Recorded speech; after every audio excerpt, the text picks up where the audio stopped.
Good evening, guys, and welcome to another segment of Let's Talk About Ice, live here from the Gold Coast. We are live, and the purpose of that, guys, is so that you can ask questions live, because we're here to answer them while we're running the show. So we have our care team online, and we will be taking any questions today. So if you have any questions relating to addiction, not only ice addiction, but just addiction, or you need help, or you have a loved one that's in addiction and you don't know where to start, please, now is the time to ask the questions. We are online after for about an hour, but we can also hook you up with your state leader if you need one-on-one support or counselling. So please reach out to us. You can post it on your Facebook, because you don't know who you know that might need help. Okay, so when you post it out, people can see it and reach out for help if they need to. A lot of people suffer in silence while they're going through having a family member going through addiction, or themselves, because they get ashamed. They don't want to talk about it. A lot of times in ice addiction, with ice, people, you're black and blue, you haven't got a problem. The world has the problem, and until you come to the end of yourself. But, sometimes seeing a show like this can, spark change. So really, I urge you to share it on your Facebook page to help us put the freeze on ice in our nation. Now, before I introduce our guest tonight, I have a few, here I go again, it's house cleaning? Housekeeping. Oh my goodness, I just can't get that word. I am human. I did too much house cleaning in my life. I think that's the problem. But I just need to do some housekeeping. And I want to say thank you to Mercer and Cooper, who have now this week sponsored another 50 youth to go through our program. So thank you so much. You've just helped change 50 lives, Mercer and Cooper, and everybody who's been affiliated with that property. So thank you so much for helping us put the freeze on ice and get the message across to our youth before it's too late. Yeah. If you're a business out there and you're looking for a charity, a DGR charity to give into, we're DGR, non-for-profit, all about our work, and we are 100% tax deductible, so we urge you to sponsor some kids. We've got various schools waiting for sponsorship. If you want to make a difference, every $10 helps us educate one child, or get in front of one youth. And we're going to prisons, we're going to youth justice, we're going to off-the-grid schools as well, many different areas. So please help us educate our nation on the dangers of ice from lived experience. Yeah. So thank you, Mercer and Cooper. Thank you again to Terry Morris, who keeps us here in this building and has looked after us and hasn't been charging us rent, because we haven't got it, and has allowed us to work in this amazing space. Thank you so much, Sherry, for your help, Mr. Morris. We're just so grateful that we've got an amazing space to work out of, and our team as well. Really, really grateful. I look forward to meeting you one day, and I hope you get to see this podcast. And I'm so excited to announce now we are up to 7 confirmed Walk Against Ice across our nation, guys. So there's no excuse. Look for your local Walk Against Ice, and it's an awareness stand against ice in Australia. And we're partnering up with Rotaries across Australia, various Rotaries on the Gold Coast as well, coming on board, and this is an annual walk against ice. So bring your family, bring your dog, bring your kids, bring your friends. Let's have an awesome time together, but make a stand against this drug ice. And we'll be walking in various locations in WA, in Melbourne, Cairns, Innisfail, Perth, Gold Coast, and Sydney, and I believe Bairnsdale, Frankston, Mandurah, I think I said that right. But we're going to be walking in unity at the same time on the same day, and we're saying no, not even once to ICE. We don't want it in our town. Okay, so it is a statement. There will be media involved. Thank you to the Rotaries so much for coming on board and helping us do this and unite the communities to make a difference in their community. So all the funds raised in the different areas go back to the community to be able to raise more awareness, educate more youth, and keep the program running in those areas. So it's $10 registration. Please, it's on a Sunday. Most people aren't doing nothing on a Sunday. Come along, join us. You can buy your Neo t-shirt like this and your caps, which I didn't get a grab a cap to put on. Oh, that one's stuck. Awesome. Oh! She's throwing the caps. So we've got our Neo caps, guys, and you can get your cap and your Neo t-shirt online. So when you register, you've got an option to purchase one. And that's the back of the t-shirt. Thanks, Leanne. That's the back of your t-shirt, and we'll all be walking together in unity, standing against this drug. So you can purchase all the proceeds from what you purchase here go back to our program, 100% of it. So please join us on the walk. Come and help us make a stand. And in unity, we can put the freeze on ice in our nation. We really believe in that. Thank you to the Rotaries across Australia coming on board. We're believing next year it's going to be even bigger because we're having last-minute Rotaries come on board to help organise that. There'll be sausage sizzles. There'll be music. We have media partners, so radios, Triple M are coming on board. We're for CRB here on the Gold Coast. We're talking to various media channels. So if you're a media person and you think that your station might want to get involved in helping, talk about the walk, get people engaged in the walk, and also even televise the walk, I invite you along to contact us, please. So it's very exciting and it's getting close. Make sure if you're on the Gold Coast, I look forward to seeing you there and get your t-shirt. Guys, tonight I have an incredible story and an incredible person sitting next to me. I haven't spoken much to him today. I know of his story. I'm really eager to ask so many questions, and I'd just like to introduce you to Brad. Hey. How are you, Brad? Good, thanks. Yourself? Thank you so much for coming on the show. And no dramas. I've been so looking forward to chatting with you on the couch. And I purposefully didn't ask earlier too much about your story. I know it's huge. I've heard bits and pieces of it.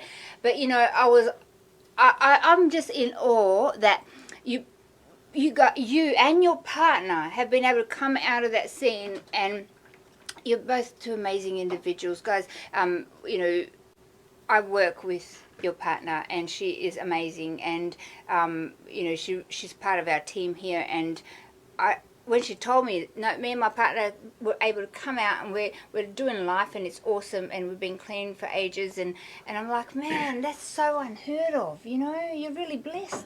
Yeah, it doesn't happen often. You got to build your relationship once you become clean, and that's the hard part, because you don't know each other when you're on ice until you get clean, and a lot of the time it backfires. Yep. But yeah, we did the hard yards, we stuck it out, and yeah, no, it's good. Life's good now. That's awesome, man. Yeah, so I'm still blown away.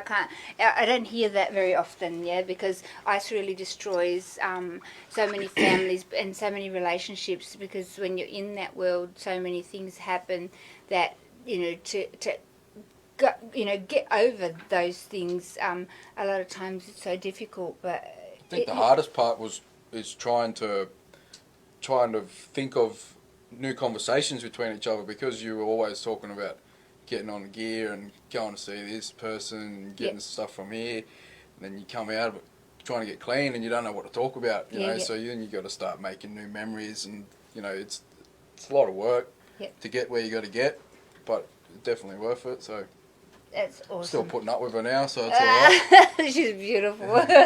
You're blessed, mate. So I want to touch a little bit on your journey, and most people will talk about people getting on drugs and becoming addicted to drugs, that they've got to have this a certain type. They think that you've got to have a certain type of background, and most people, they presume that you've been using other drugs, you've been in trouble with the law. That ain't necessarily so, hey? Nah, definitely not. I was an only child, so I always had all the attention on me. I was always a worker from the day I can remember. I was keen to work, and it was just just your odd party weekends where you go with your mates when you're 16, and you get on alcohol and that, and it was no real big issue. Yeah. And then just went through a rough stage in my life, and just picked up the ice, and it's just downstream. It's one thing you can't stop. You fiend and you wake up the next day, you want some more. Mm. And so I lost my job, and then I started using ice because I was a bit down, and then I'd get over that, and then I'd want some more because you get that feeling of being on top of the world, and your self-esteem just goes through the roof, and you become awesome. Mm. And then it just went from there. So I started using more. So then I started buying more gear, and I was selling gear to support my habit. So how do you use? I'm sorry to interrupt, but were you a regular were you using drugs you said recreationally, some other drugs, but No, would you say you were a drug user? No, I wasn't. Definitely wasn't a drug user. Mm. I had a full-time job in the mines. Mm-hmm. So I was working away all the time. I was always travelling. I was always getting drug tested and alcohol tested for work. So, I was in a good spot. Yep. So yeah, I definitely wasn't even recreational drugs. And tell me, how old were you when you were introduced to ice? I would have been 22. I was when I was introduced. I knew of ice previous, Yep. before then, but it was about 22 that I actually tried it. So what did you know about it before? All I knew that it was just the gateway drug. Once you have your first hit, that's it. Shit goes downstream. So you knew that when you first decided to try it? Yeah, I knew it, but I had the headspace. I was like, I'll be right. I got a good job. I'm not gonna stuff my job up. Yep. Just have some ice. Yep. But it just got the better of me because everyone else was doing it. So I just thought, I'll just get on it and we'll go into town, and then just didn't stop. Yeah, and that's it. And that, guys, that this is the regular story. This is what you hear in terms of I took it once, or some people did it. They'd done other drugs. They were using, cocaine or heroin or marijuana, and they were drinking and for years, and then they touched ice and it went bang. But it grips you. And you think it won't happen to you. You really do. You think, oh, no, I'm different. I've got it under control and I'll be able to get a handle on this. I won't do it again, or, I won't do it just every so often or whatever. Yeah, but it no, didn't happen like that, eh? Yeah, no, it's that first hit, like you say, not even once. It's just out the gate, see you later. So when did you meet your partner? Did you know her before, or did you meet... I met my partner in the circle. Yep. Running around doing whatever. She just waltzed on into my house one day, and then I met her. Yep. I wouldn't have met her only for people I was hanging with. Yep. So yeah. So then you started using together. Yeah, we started using it. We were only together I only knew her for maybe 12 months. Yep. And then I went to jail, and then we stuck it out. But What happened? so I was moving gear to support my habit. Yep. Obviously the word got out, so I got robbed. Mm-hmm. A few blokes kicked my door in one early morning. Mm-hmm. My partner was there, Mm-hmm. so I was on the lounge. These 4 blokes kicked my door in. There was a baseball bat, there was knives, there was a tomahawk. So in the struggle, they've stabbed me in the arm about 6 or 7 times. My cousin that was there at the time, he was, yelling, going off, saying, get out of the house, all that, and they were asking us where all the shit is and that. Anyway, he got stabbed in a thigh a few times. Then he got stabbed on the outside of his thigh, and then he got stabbed in the back of the ear, through the eardrum, and then they stabbed him through the eye. So he's permanently, he's blind now. His eyesight was gone. So he died at the house.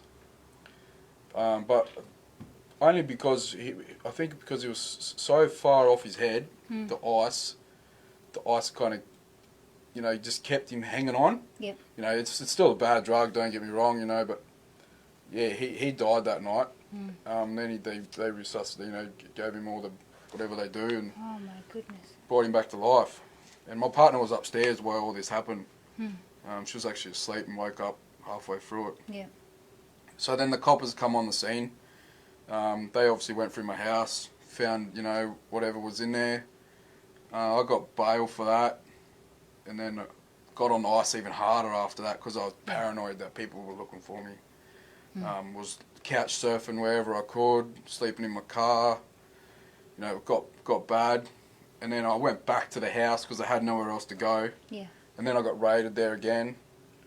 So I got bail again on that. So there's all these charges just building up. I'm just squirming my way out of it, just hanging on. And then I moved into another house down in the Gold Coast. And then I was there for 3 or 4 months, and then I got raided again. Oh my goodness. And when I got raided there, you know, I had more ice on me. I had cash, guns, you know, had all this set up.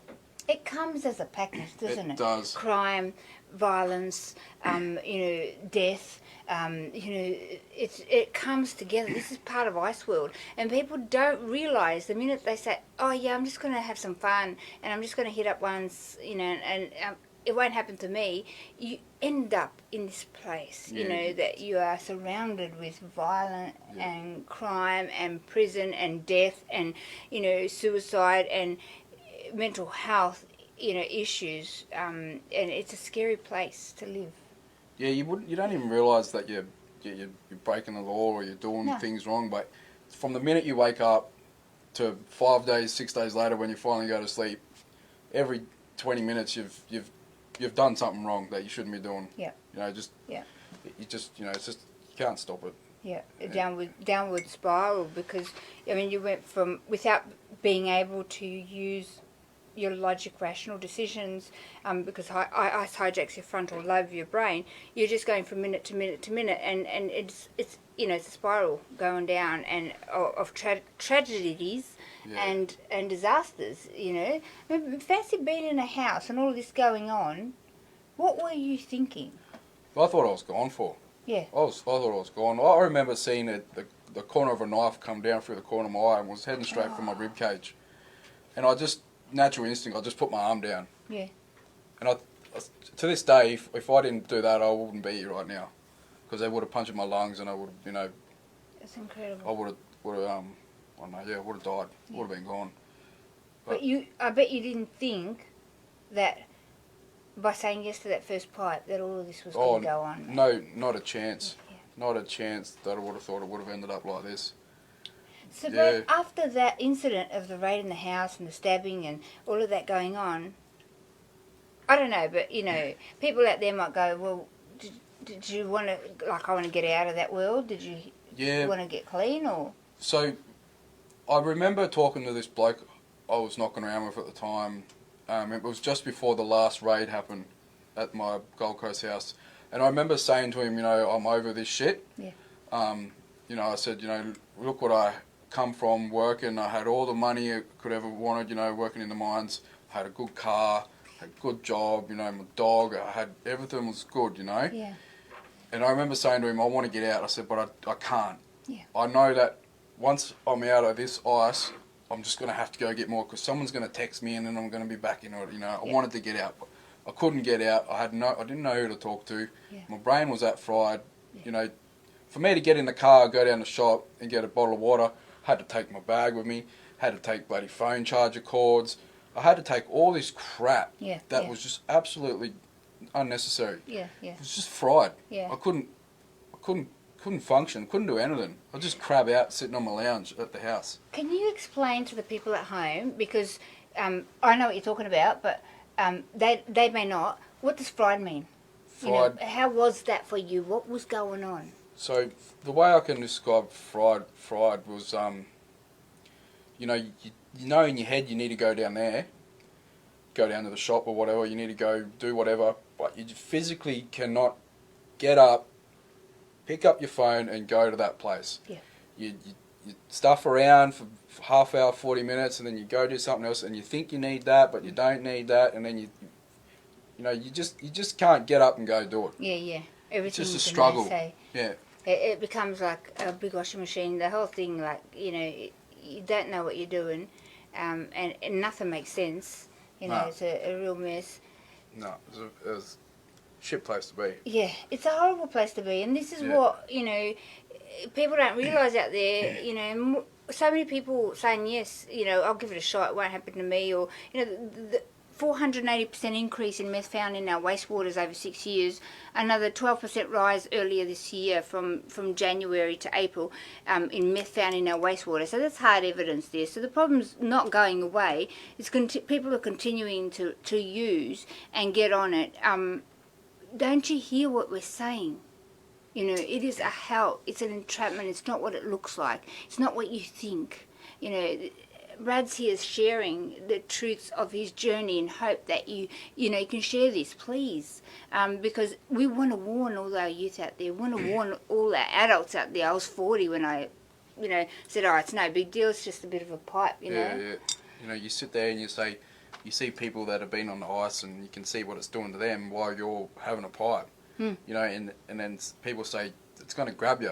You know, and when it does, it'll grab you by the balls and you won't be able to do anything for it. And you're like, nah, I'm all good. Like, I'm killing it at the moment. You know, I'm high as a kite.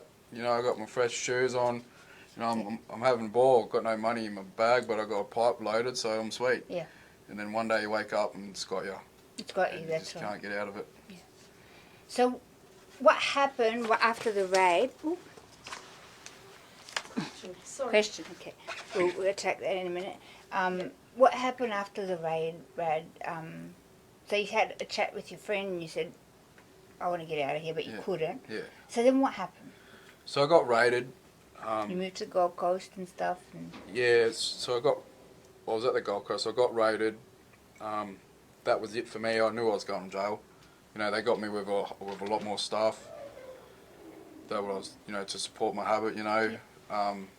So yeah, I went to lockup and I spent a couple of weeks in the watch house, and then from there on I went to jail. far out, man. And I'm glad you said to support my habit, because, you know, you don't wake up one morning and go, oh, I think I'm going to become an addict and I'm going to, you know, I'm going to become a dealer. That's what I'm going to do.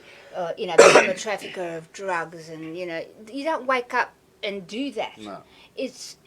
You fall into it, don't you? Because you know, somebody wants some, you think you can get yours for free, and then before you know it, he's got a mate, and you know, you kind of end up in that world. Is that how it happens? Yeah, that's how I'd say how it happens. Yeah, you don't just wake up, oh, I'm gonna be a dealer. No, you gotta be using, or, and, you know, your mind just goes on and on and on, and you want to become this big gangster, but it just doesn't work out. It doesn't happen. Man, I can't see you in prison. Like, you're such a gentle, sweet person. I'm sitting here talking to you and I'm thinking, oh my goodness, don't put him in prison. How did you handle that? What happened? Did they do rehab in prison? Yeah, so they offered, I went to this, sorry. That's all right. That's right. I signed up to this drug rehabilitation course in the jail. Because I was in there for 3 or 4 weeks, and then I could feel myself starting to get a little bit better day by day. Yep. It wasn't such a struggle. And then it wasn't until I was in there for 3 or 4 weeks that I actually remembered that I had family. Oh, wow. And I thought, oh shit, my pop. And then I was on the phone and I got his number and I called him. It was so good to talk to him because I just lost contact with him for so long. Yep. And then told him where I was and that. And then I just wanted to get help in there because I was become sober. Yep. And I realised this was my chance to get clean. That's awesome, man. So, yeah. Before I want you to continue that. You said something else that really stuck out to me. You know, and nobody's mentioned that, and I so relate to that, because it's like you're in another world, and we call it ice world, right? So you're in this other world, and then all of a sudden you wake up. Oh, I have family. You started to sober up. Oh man, like where have I been? Yeah. You know, it's almost like that, isn't it? It's yeah, like, definitely. And that was amazing that you were able to connect with him again. And did he go, where you been? What was happening? Yeah, with yeah, you? he didn't know what was going on. He was, and I told him I was in jail, and he, just blew his mind. Oh wow! And he's, I bet. I was always honest with my pop. We had that relationship, so I was always honest with him, and we're still close to this day. That's awesome. So yeah, he was always there with me. But it was just like I was in the yard and I was just, cutting laps like I do, and then I don't know, I was thinking about whatever I was thinking about, and then it just come to me just like that. I was like, oh shit, my pop, just Wow. random as. Wow. Then I was on the phone, yeah. But So things started to wake up. So you realised in there, I want this, I want recovery. I went out, mate, and it was your chance to do it. Yeah, well, had the with my partner as well. We'd both spoken and said, we've got to do something. We can't keep going on like this. So she did the hard yards on the outside, which probably would have been harder for her because it's still around her. Yeah. She did serve credit there as well. Yeah. So I did it on the inside. I did what I could to get clean. So I just did my own thing in there. Yep. Just trained. I went in there just. You don't want to go in there being a dickhead because you just create drama for yourself. Yeah. So I just went in, just did my own thing, trained, and then I didn't really talk to many people. It was probably 2 or 3 people I talked to in there. Yeah. To keep my circle close, and that was it. So I did some courses in there, and that helped me with my sentencing as well. Yeah. And I had a good solicitor. They could all see that I was trying to get clean. Yeah. So I did 9 months in jail. You know what? It was a godsend because, if you tried to, and I did with my partner, tried to get clean together, and we'd always keep falling, because we didn't have that time apart, because we'd egg each other on, now we're not going to use anymore, and 4 days, and it's like, I'm going to go pick up. No, you're not. We said no, and now I can't handle it. Oh, you're right. I feel like it now. And then, eventually you'd fall over. But that was a godsend because you couldn't, and you were in there, and she had the strength to, persevere, and you both separated. And I usually, if I'm helping somebody, because we do that at AARC, we buddy up with people that want to get clean, and we help them make the transition into rehab, into detox or dayhab or counselling, whatever program works for them. But we encourage them, do it for you, do it your own, because, you can't do it for somebody else, and it's hard to do it with somebody else because recovery is you have to want it. You have to do your own work individually, you have to work on your underlying issues as well as your partner, and then when you come back together, I'm sure you had a lot to work through together, but you were able to have that time to do all the work in you. Yeah, people say, oh, I'm going to move away and get clean. It's not the answer. No. Moving away, it's just running away from your problems. You just got to, you people say it's bad town, or it is what you make of it. If you want to get clean, you just got to remove yourself from that circle, and that's the hardest part. Yep. Just to remove yourself. You don't have to move town. You just got to just cut off. Yep. Throw your phone away. Yep. Get rid of all your numbers. Just go back to basics with Yep. your family. Your family's always going to be there to help you. That's majority right. of the time. That's right. And if you don't have family, we're here, okay? Because we want to help you, because we were in that place, and if I'm talking to you and you're considering change, somebody sends you this video, and you might feel alone right now. But we are here, we want to help you, and because we've been there, so we know what it's like to be on your own and feel like nobody understands, and that you need that person to talk to that can help you.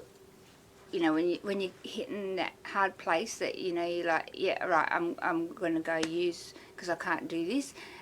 We want to be there for those times, yeah. So if I'm talking to you, please get in touch with us, and we'd love to buddy you up with somebody to support you that's been through it, and that's the journey, and it takes a long time for recovery to happen. What happened when you did your program, and then you came out, and how did that go? When I got out, I wanted to go catch up with this person, and I was, me and my partner, we argued, You know, we argued for a few weeks. You know, just little crap. Because I was saying I want to go see this person, and then she was like, "You're just going to go back to the same shit." I said, "No, I'm clean. You know, I'm not going to go back. I've seen, I'm back to myself." And we argued, and I told her it's bullshit. But she knew. She knew what was right, what had to be done, and now I sit back after being away for so long. I realise I didn't need them people in my life. Yeah. They weren't important to me. They were going to bring nothing to a friendship for us. Yes. So that was hard because I wanted to go back there. That's right. And where my partner was good, because she was strong like that, and she said, you don't need to go back there. Just stay here. You got family. That's all you need. They're not important. She says, where were they when you were in jail? Yeah. Who contacted you? Did anyone send you a letter? No one gives a shit. Yep. And it's the truth. Yeah. It's the truth. They don't care. Yeah. Yeah. They're your mate when you got your gear, but when there's no gear, there's no one around. And it's because they're entrapped as well. So the only focus that you have while you're using ice is ice. You're married to it. It becomes your wife, your husband, your family, your heir. It becomes everything. So they're not in their right state of mind, and so you can't go back into that space. They need to want to get help themselves. Yeah. And to change their life, and you really can't go back into that space and think that you're going to stay clean. No, definitely, No, it won't doesn't happen. No. Doesn't work. I've seen way too many people fall over and relapse, because they think, and I did it. Yeah. 6 months, I was going really good. I was like, everything was coming back, and then I thought, oh no, I'll go back there to the man that I love and get him out of that world, because I'm strong now. I've got it together. I'm not going to fall back in there. Yeah. Bang. It didn't take a weekend. I was gone again for another 4 months, and I'm like, nah, I can't live here. No. So, but it's not worth it. And in that second bout, that's where all the damage, physical damage, internal damage came with my kidneys and stuff. But I almost died then that second time. So when you relapse, it's twice as much. It comes down like a ton of bricks, and you don't want to go there. You got to safeguard yourself, and change, like you said, change everything. Yeah, you got to change everything. So I've got a question here for you from Sarah. What clicked for you, Brad? What made you think I have a problem and I need help? What was the definite? Was there a definite, point where you go, that's it, I've had enough. I'm changing it. I realised that I had enough when I was always paranoid from the coppers. But it was all doing where the coppers are watching me. Obviously I'm doing something wrong for me to think that they're watching me. You know what I mean? And also that it was a time where I just mentally just remembered the life I had before I was using ice, and that's when I remembered my old life. That's when I knew that I had a problem. Wasn't it up until then? It was just one day I was just on my own, doing my own thing, and I remembered my life before ice, and I remembered the good things I had, and I look at myself now and where I was going, and it was going nowhere. And that's when I realised I had a problem. But that was 2-3 years down the track that I realised that. It can take a while because for that point to hit, and sometimes it doesn't, but we encourage families to go back and get photos of some happy times that you had with your loved one. Remind them who you're missing, and who this is the person we love. This is the person that we're here and going, we want you back. Look at where your life is now. You're destroying it. You've lost your kids. You've lost your, you're going to prison. You've got no money. We want you back. We miss you. We love you. And just encourage them in that way. Whenever you get an opportunity to, because that's the truth. If you speak the truth in love, condemning them and telling them what to do isn't going to work. Okay, but a lot of times, just like you said, when you remembered, and because they haven't got the frontal lobe, it's hard for the brain to function and go back into the memory space, because the memory area of your brain gets affected by ice. So to bring it to their face and to go, this is who you were, and remember when you had this, remember when this was happening, and something hits inside and Yeah. goes, nah, I don't want this world anymore, Yeah. So, yeah, that's right. It's touch and go. Like if someone's not ready to quit, and then you get your parents that are down in the dumps because the child's on ice, and all they want is their child back. But sometimes the parents actually push their child away because they're saying look at your memories. Then the child's like, I haven't got a problem. Yeah. You're the one with the problem. I'm fine. It could go both ways. So I think Yeah. that's where the addict will just realise one day, that they need help. And hopefully before it's too late. Yeah, you hopefully, know, yeah. Because you're the minority, as I am, of people that come out of ice addiction. The majority of people that embark in ice addiction actually don't come out, and they continue to relapse, and it's an entrapment. It really is. And unless you do the work, and you have the support, it's very difficult to actually do it. Like the way I see it, if I didn't go to jail and if I didn't have my partner in my life, I don't know where I would be now. Wow. I wouldn't guarantee that I'd be where I am now. Yeah. Me going to jail at that time was the best thing that ever could have happened to me in my life. Even though it's the shittest place on earth, Yeah. that at that time in my life it was the best place for me to end up. Yeah. Yeah. Was to go to jail, because that was my turning point for me to actually realise that I'm going to give this another shot.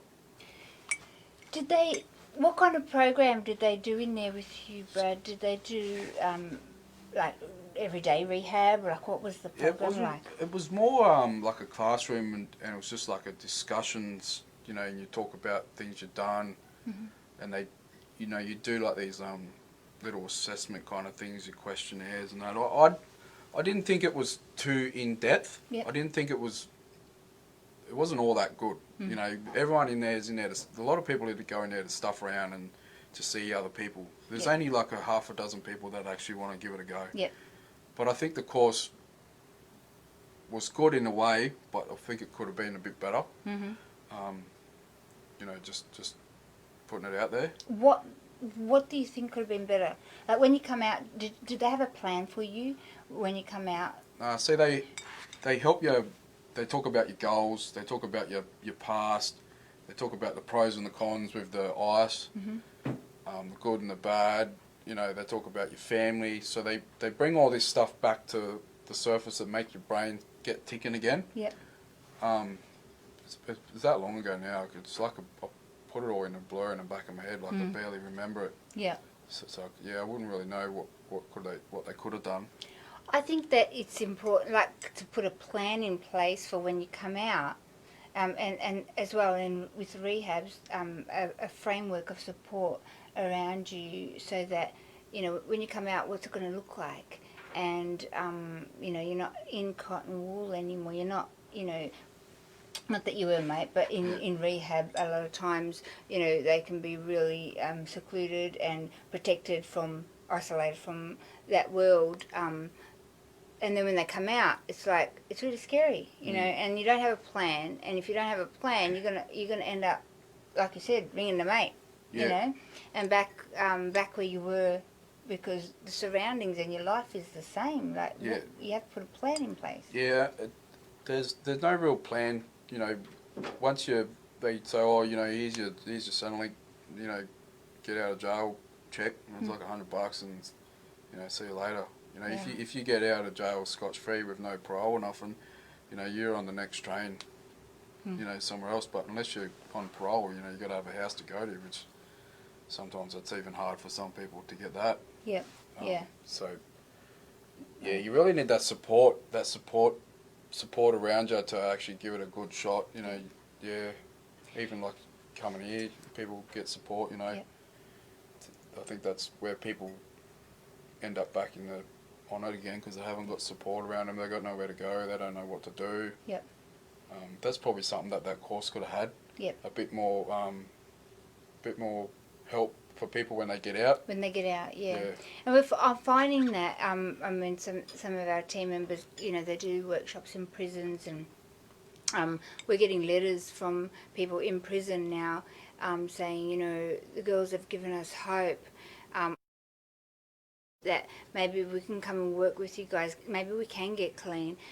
Can we get some support? Like, can I have a buddy, or you know, and stuff like that. And it's really you know, incredible that we're able to offer that voluntarily for the people that have been there, that are willing to give their time and their experience to, you know, come and help somebody, you know, come into this family and help others from their recovery. So, Yeah.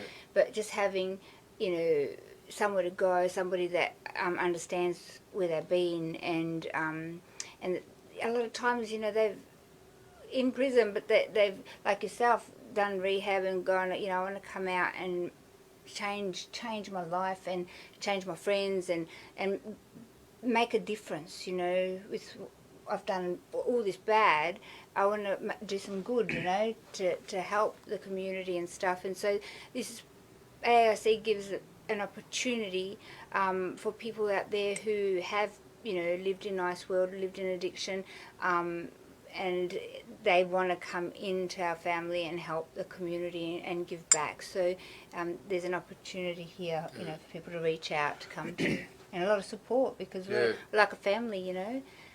People can't do it alone. Not through recovery, and also families, you know, that a lot of families think, oh, I'm not going to say nothing, you know, that I have a loved one in addiction because I'm embarrassed and, you know, ashamed or whatever. You can't do it alone, mate. It's not a shameful thing. It's just life, what happened. Reach out for help, because, you know, we've got some tools that we're able to share with you. You know, you can speak to, you know, someone like Brad, like me, like a partner that can give insight into what's going on in here, and you might, you know, get some clues on how you can help your loved one, you know. So, but please don't do it alone, because, you know, you're suffering alone. People are getting, I've noticed people are getting more understanding with ex-addicts, with like ice and all that, you know. Like, if, you know, years ago, if you say, oh, you know, I was ex-junkie, or, and people look down on you, but I think as time goes on and there's more awareness, ice awareness, people are becoming more accepted, with people speaking up and saying, you know, I was on ice, and they're actually shocked that you sit there and admit that you're on ice, and, you know, then they want to know all about it, and then it's like, you know, you're teaching someone else and you don't even realise. Yeah, that's right. Yeah, so. And I've had, like, I remember a pharmacist once said, oh, can you talk to my daughter after I talked to him about it? And I'm like, you should know all this stuff, you know, all the stuff in it. And he's like, no, I didn't.